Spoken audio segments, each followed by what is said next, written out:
Halo semuanya, berjumpa kembali di channel IPA Pasti Bisa. Nah, pada kesempatan kali ini saya akan menjelaskan mengenai PPDB SMA Provinsi Bali tahun 2022-2023. Nah, apa itu PPDB? PPDB adalah penerimaan peserta didik baru. Nah, pada kesempatan kali ini saya akan menjelaskan mengenai bagaimana jalur dan bagaimana syarat untuk melaksanakan pendaftaran peserta didik baru untuk SMA di Provinsi Bali. Nah, bagi anak-anak kelas 9 ya yang akan melanjutkan ke jenjang SMA bisa disimak dengan baik apa saja syarat dan jalur-jalur yang disediakan. Nah, adapun anak-anak untuk yang pertama ya, jalur PPDB jenjang SMA itu menerima beberapa jalur. Nah, yang pertama itu adalah jalur zonasi. Nah, jalur zonasi di sini diberikan kuota sebanyak 50%. Nah, kemudian ada jalur afirmasi. Jalur afirmasi di sini disediakan kuota 15%. Dan yang ketiga itu adalah jalur perpindahan tugas orang tua atau wali. Kuotanya adalah 5%. Kemudian yang keempat itu adalah jalur ranking nilai raport sebanyak 10% dan jalur sertifikat prestasi itu sebanyak 20%. Nah, apa saja ketentuan PPDB? Nah, untuk yang pertama ya adalah menggunakan jalur zonasi. Nah, zonasi di sini adalah yang digunakan itu zona administratif kecamatan, di mana ya di Provinsi Bali terdapat 9 kabupaten kota yang terdiri atas 57 kecamatan zona PPDB untuk SMA Provinsi Bali di tahun 2022. Nah, yang pertama ini ada jalur zonasi. Nah, jalur zonasi yang disediakan untuk PPDB di tahun 2022 ini adalah sebanyak 50%. Zonasi SMA yang digunakan di sini berdasarkan kecamatan. Artinya menggunakan alamat terdekat sesuai zona yang telah ditetapkan berdasarkan jarak titik koordinat udara alamat ya yang tertera pada kartu keluarga yang diterbitkan paling singkat 1 tahun sebelum tanggal pendaftaran PPDB. Jadi alamat zona yang digunakan pada jalur zonasi ini adalah alamat yang tertera pada kartu keluarga. Dan juga ketentuan di sini adalah kartu keluarga tersebut diterbitkan paling singkat 1 tahun sebelum tanggal pendaftaran PPDB. Atau bisa juga diganti dengan surat keterangan domisili dari kepala dusun yang dilegalisir oleh lurah maupun kepala desa setempat yang menerangkan bahwa yang bersangkutan telah berdomisili paling singkat 1 tahun. Kemudian yang kedua, di sini yang diprioritaskan untuk penerimaan jalur zonasi itu adalah berdasarkan alamat kartu keluarga.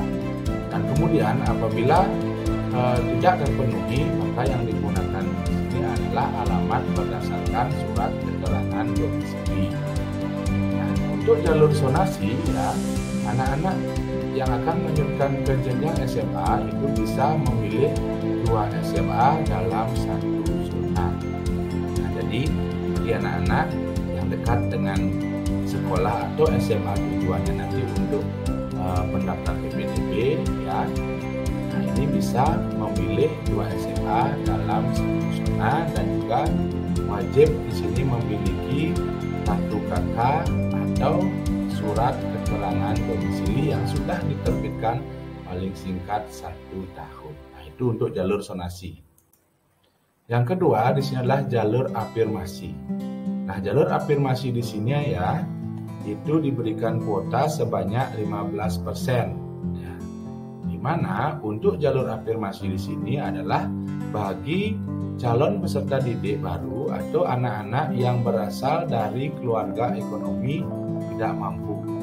Dapat langsung diterima sesuai dengan zonasi sepanjang memenuhi persyaratan administrasi. Nah, di sini untuk jalur afirmasi ada persyaratan administrasi yang harus dipenuhi.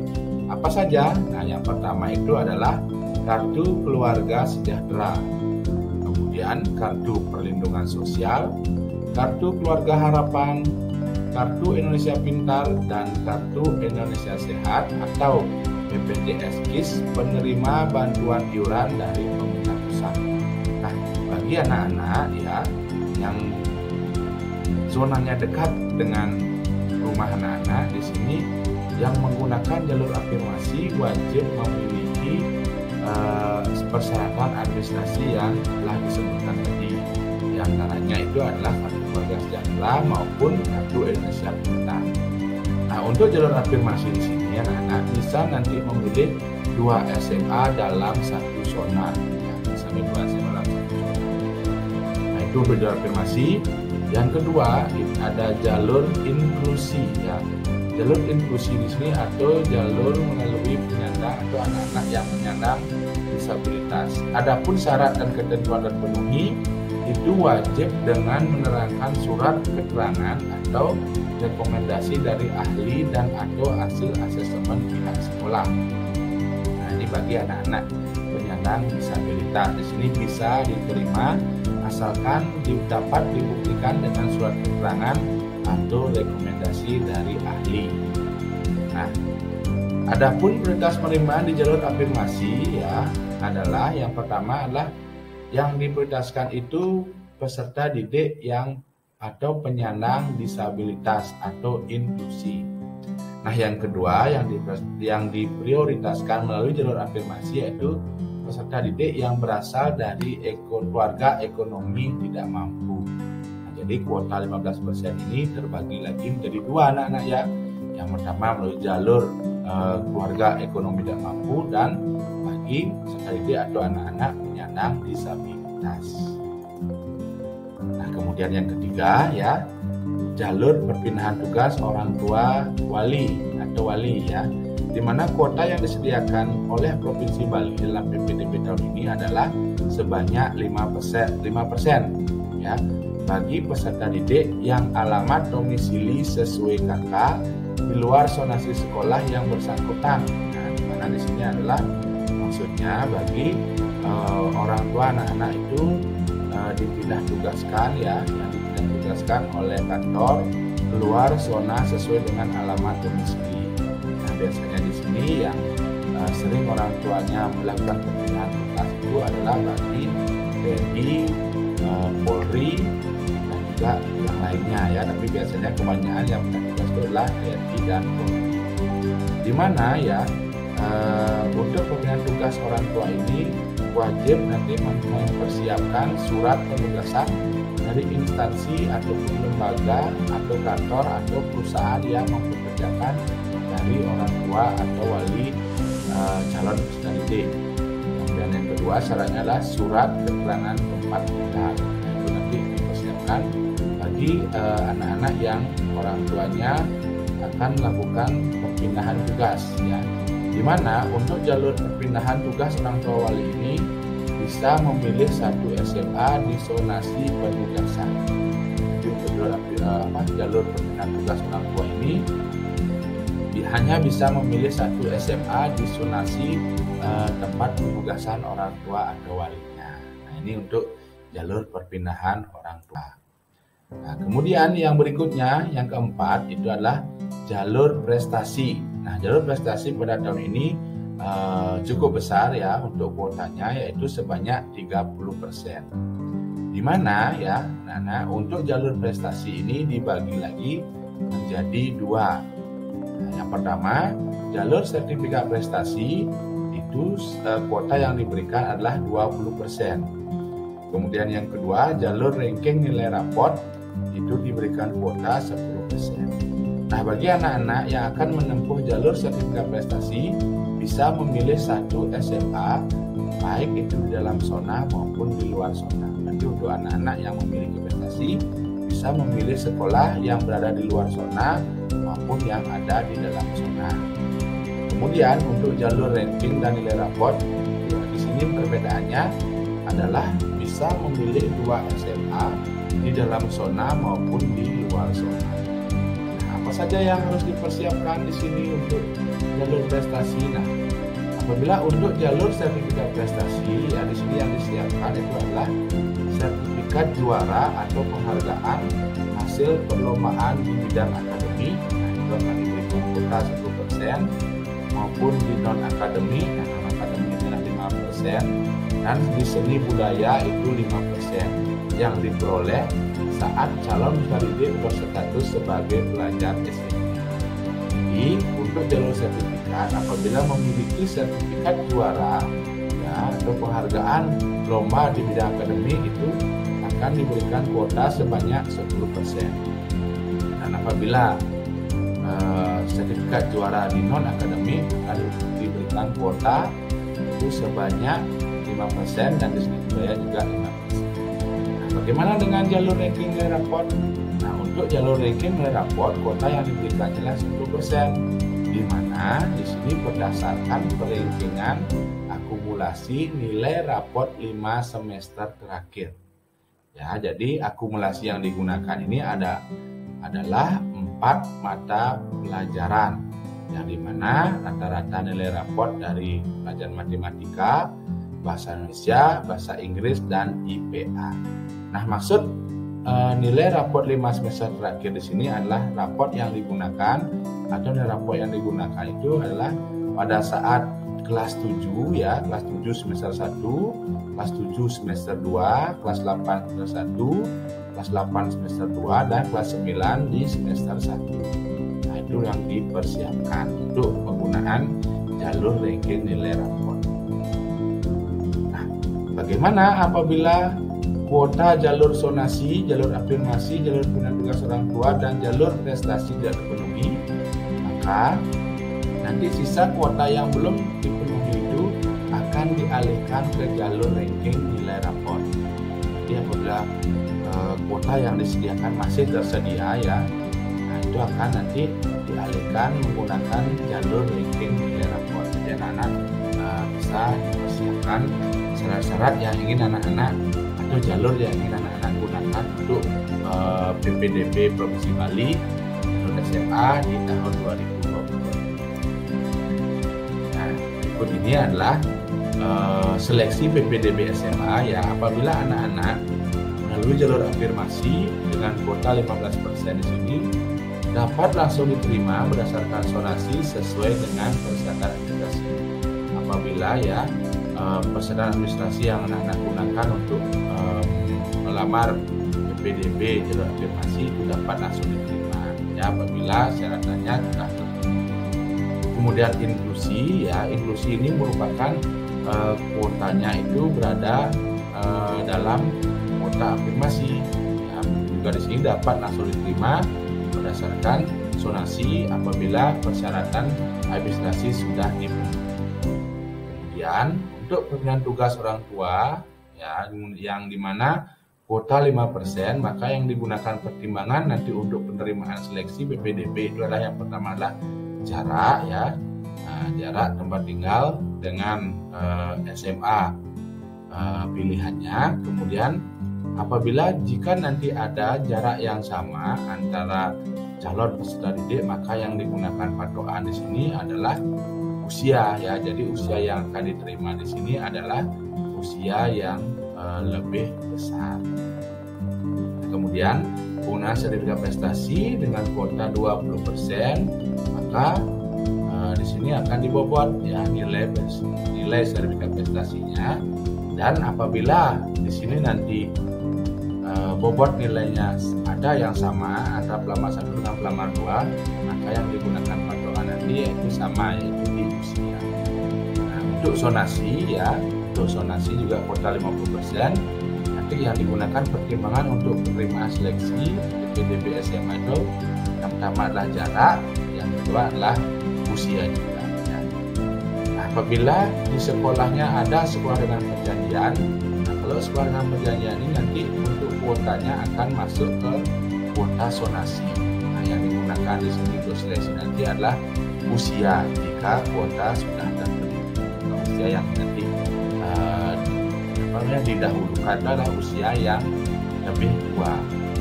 Nah, untuk ranking nilai raport dengan kuota 10%, nah digunakan akumulasi nilai raport 5 semester.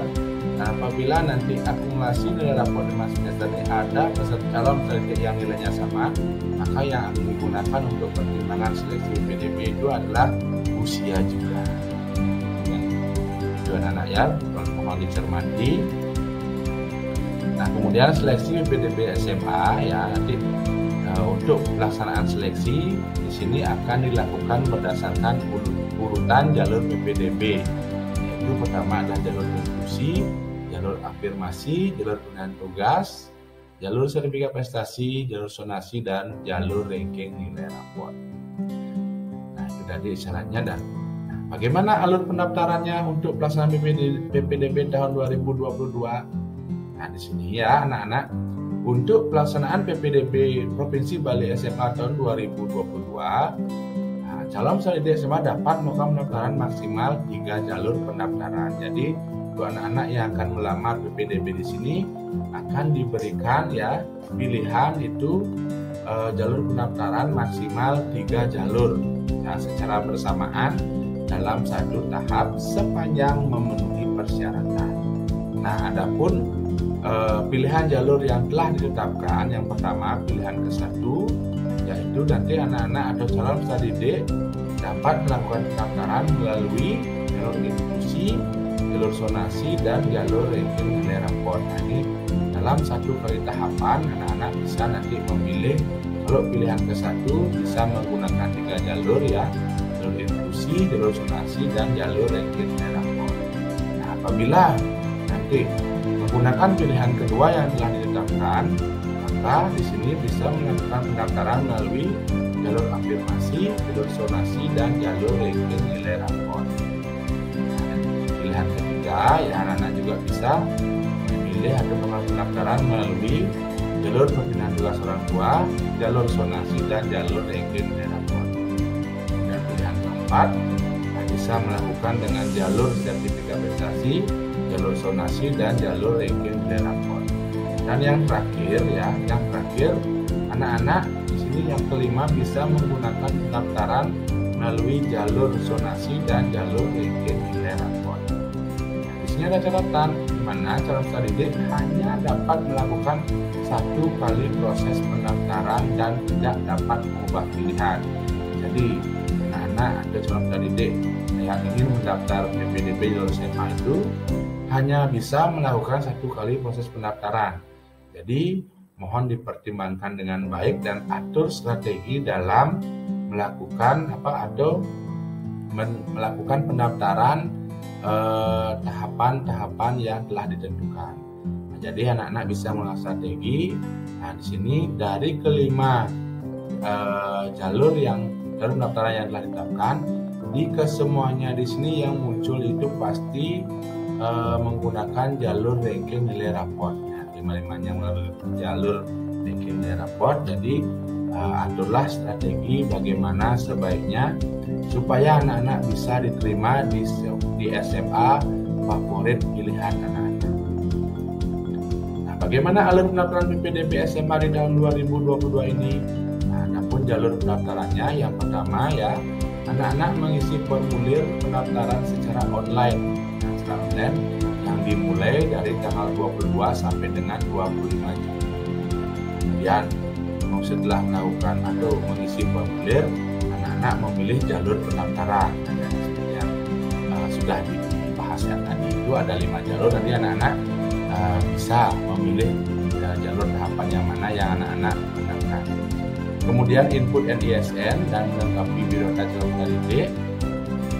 Dan lanjutkan dengan mengunggah dokumen persyaratan administrasi dan anak langsung memilih sekolah pilihan. Nah, setelah memilih sekolah pilihan, cetak bukti pengajuan pendaftaran. Nah, setelah cetak bukti pengajuan pendaftaran, maka akan dilakukan seleksi dokumen oleh panitia sekolah pilihan. Jadi nanti setelah melakukan pendaftaran, maka dokumen yang anak-anak ajukan itu akan diperiksa oleh panitia di sekolah pilihan. Kemudian anak-anak dapat mengecek setiap saat status pengajuan pendaftarannya ke panitia sekolah. Nah, apabila terjadi dokumen unggahan ditolak dengan alasan, maka nanti akan dilakukan klarifikasi dengan panitia. Nah, setelah hal itu terlewati, maka nanti anak-anak akan bisa melihat hasil seleksi sementara dan pengumuman pada menu seleksi pada tanggal 2 Juli 2022. Nah, untuk portal PPDB SMA ada di bawah ini anak-anak ya, yaitu https://bali.siap.ppdb.com. Nanti anak-anak bisa melakukan pendaftaran di sini. Nah, jangan lupa juga anak-anak, apabila dokumen persyaratan yang anak-anak nanti butuhkan, jadi nanti ukurannya itu dan dalam format adalah bentuk JPEG dengan ukuran maksimal 1024 KB. Jadi nanti untuk kesananya anak-anak persiapkanlah dengan baik. Nah, apa saja persyaratan PPDB? Nah, persyaratan PPDB untuk tahun ini, nah di sini ada untuk persyaratan umum dan persyaratan khusus. Persyaratan umum yang anak siapkan yang pertama adalah ijazah atau surat keterangan lulus, kemudian KK atau surat keterangan domisili, akte kelahiran atau surat keterangan lahir, surat pernyataan orang tua atau wali, dan berusia paling tinggi 21 tahun pada tanggal 1 Juli tahun berjalan. Ini untuk syarat umum. Untuk syarat khususnya, apabila anak-anak menggunakan jalur zonasi, maka yang harus disiapkan yaitu KK atau surat keterangan domisili minimal 1 tahun. Apabila menempuh jalur institusi, yaitu surat keterangan atau surat rekomendasi ahli. Jika menggunakan jalur afirmasi, di sini wajib menyediakan kartu keluarga sejahtera, kartu perlindungan sosial, kartu keluarga harapan, kartu Indonesia Pintar, dan kartu BPJS PBI pemerintah pusat. Kemudian apabila menggunakan jalur dengan tugas orang tua, di sini wajib nanti menyediakan surat penugasan dan surat keterangan tempat tinggal dan juga kartu keluarga. Apabila menggunakan jalur sertifikat prestasi, nah di sini anak-anak harus dan wajib menyiapkan sertifikat juara hasil perlombaan. Dan apabila menggunakan jalur ranking nilai raport, di sini anak-anak harus menyediakan surat keterangan nilai raport. Nah, untuk surat keterangan nilai raport ini biasanya akan disediakan oleh sekolah SMP di tempat anak-anak lulus ya, mana di tempat sekolah anak pada saat masih SMP. Dan surat keterangan dokter, nah di sini surat keterangan dokter dibutuhkan apabila anak-anak yang melamar di SMK dengan keahlian farmasi dan kelompok teknologi. Nanti untuk melamar SMK wajib menyiapkan surat keterangan dokter yang menyatakan tidak dirawat. Ini mohon dicermati anak-anak ya, persyaratan yang harus anak-anak siapkan. Kapan waktu pelaksanaan? Nah, waktu pelaksanaan di sini adalah mulai dari pendaftaran, seleksi administrasi, dan pengumuman akan dilaksanakan secara bersamaan dalam satu tahap. Nah, waktu pelaksanaannya, nah ini mohon dicatat baik-baik ya, supaya tidak ketinggalan. Nanti apabila anak-anak ketinggalan, maka tidak akan bisa melakukan atau mendaftar di sekolah favorit yang anak-anak inginkan. Di mana pendaftaran akan dilaksanakan pada tanggal 22 sampai dengan 25 Juni tahun 2022 yang dibuka dari pukul 8 dan akan ditutup pukul 18 pada tanggal 25 Juni 2022. Dan kapan seleksi? Ya, seleksi yang dilakukan setelah anak-anak pendaftaran, maka seleksi dilakukan oleh panitia itu pada tanggal 26 Juni sampai dengan 2 Juli. Ya, yang dimulai pukul 8 sampai dengan pukul 16.00 pada tanggal 2 Juli 2022. Nah, setelah seleksi maka akan diumumkan ya bagi anak-anak yang beruntung dan berhasil memilih sekolah favorit yang diinginkan. Nah, pengumumannya pada tanggal 4 Juli 2022. Dan setelah anak-anak diterima ya di sekolah, maka dilanjutkan dengan melaksanakan daftar ulang yang dilaksanakan pada tanggal 5, 6, dan 7 Juli 2022, di mana akan dibuka mulai pukul 8 dan ditutup pada tanggal 7 Juli pukul 14.00. Jadi jangan sampai ketinggalan ya anak-anak ya, karena proses pelaksanaan PPDB ini adalah menentukan masa depan anak-anak. Jadi jangan dianggap remeh, dicermati dengan baik ya. Jadi untuk keperluan baik itu formulir pendaftaran maupun informasi lainnya yang penting Bapak akan cantumkan di kolom deskripsi. Nanti anak-anak bisa download surat keterangan, surat pernyataan maupun yang lainnya pada link yang Bapak sediakan pada kolom deskripsi. Baik anak, sekian yang dapat Bapak sampaikan untuk pelaksanaan PPDB SMA Provinsi Bali. Dan untuk PPDB SMK ya kita akan bahas di video selanjutnya. Dan Bapak ucapkan sampai jumpa. Semoga bermanfaat ya, dan jangan lupa like dan subscribe untuk mendukung kreativitas di channel ini. Terima kasih.